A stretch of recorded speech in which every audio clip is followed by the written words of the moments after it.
Welcome to Glenda Blasts Your Ear Off, flash fiction stories written by Josh Busch and narrated by Glenda Villamar. Enjoy! You have 1,440 minutes in a day. Use 5 of those minutes and visit freerice.com to play trivia games and help end world hunger. freerice.com. In this episode, we travel with Orabel, using the Toilet Transportation Network. Orabel stepped off the toilet seat, opened the bathroom stall door, and wondered where she was this time. There were lights on above the sink, which meant there was electricity in this time period she just entered. But where was she? She'd have to leave the bathroom to find out. Orabel opened the bathroom door and found herself in a room with a high roof. There were countless shelves of books. Orabel took in a slow, deep breath of contentment. A library!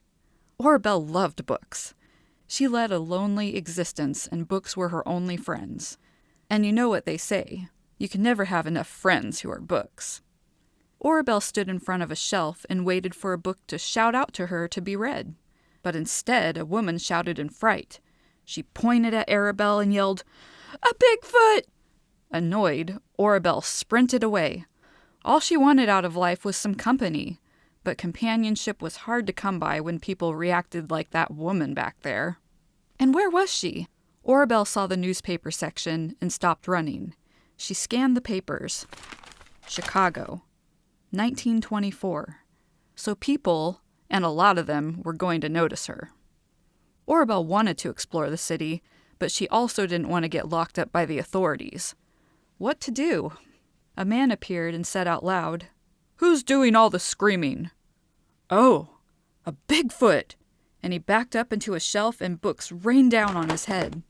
Rolling her eyes, Orabel sprinted away again. She decided to skip seeing Chicago and ran back to the bathroom, and there was the woman from before. With her were 2 other library patrons, and upon seeing Orabel, their eyes all went wide and their mouths fell open. Ignoring them, Orabel went back into the bathroom and entered a stall, a different stall this time.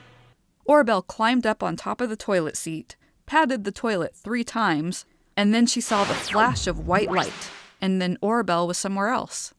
Orabel raised her furry eyebrows in mild surprise. Orabel had traveled the Toilet Transportation Network for countless years and had been to many time periods in exotic locales, but this felt different.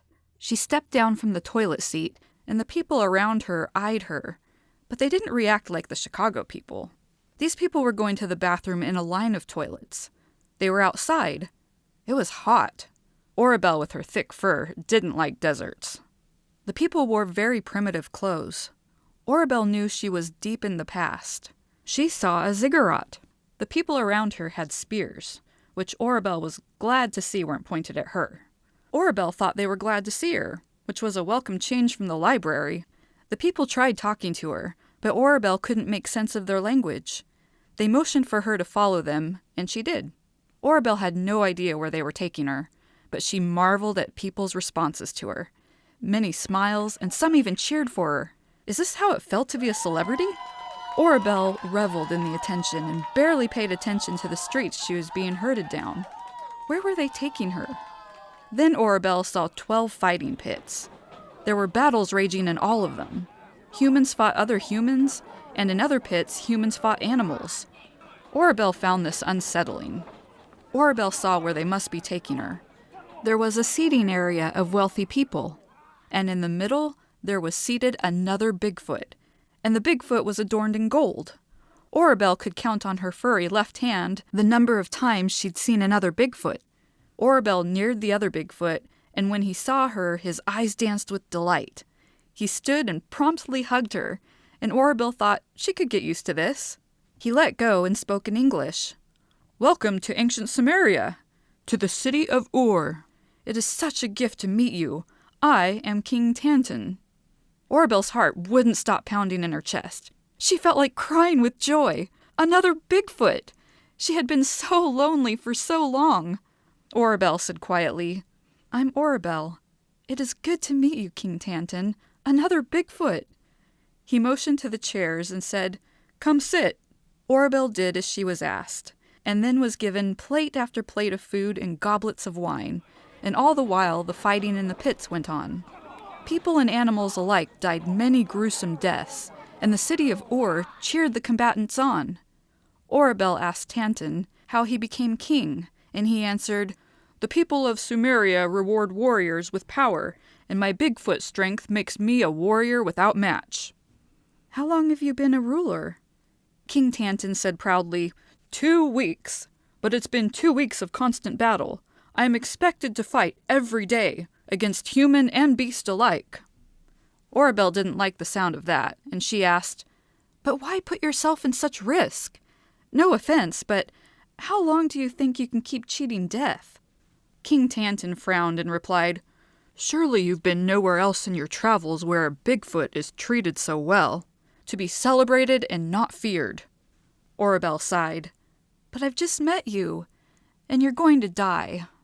Orabel could see she was making Tanton angry. He spat, "What is the point of living a long life of persecution? Stay here with me, be queen, and have the best time of your life." Orabel was very tempted by Tanton's offer. To be with a Bigfoot, to finally not be alone, to not be run away from, to be adored by an entire city. But how long could it last? What if Tanton slipped in the fighting pits and his combatant took advantage? And what then? Would the people of Ur expect her to become a warrior? Orabel wanted nothing to do with that. The fighting finally ended, and Orabel went with King Tanton to his rooms, where they enjoyed one another's company. Orabel had never felt so happy. Ever. And Orabel acted like this was her last night on Earth. She savored every single moment like it would never happen again. And in the morning, Orabel stood on top of a toilet once again, patted it 3 times, and traveled to another time, another place, to somewhere where she could have a longer life. Orabel saw that she was in an outhouse. She climbed down and walked out. She saw a 2-story house nearby, and behind it, an ocean with its crashing waves, and Orabel could feel the wind on her face when all she wanted to feel was Tanton's hand on her cheek. A young girl walked out of the house. To use the outhouse, Orabel surmised. The girl walked up to Orabel and smiled up at the Bigfoot. The girl said, "A teddy bear! Will you be my teddy bear? Will you hug me? I want to feel your fur." Orabel bent down, scooped the girl up, and said, "Yes, I'll be your teddy bear." The end. Thank you for listening to today's episode. We look forward to bringing you the next episode in Glenda Blasts Your Ear Off. Blah, blah. It's hard to say. I have to say it, not. It's like a tongue twister for me. The ziggurat. Reveled, not revealed. Not sure what that was. My computer made a noise.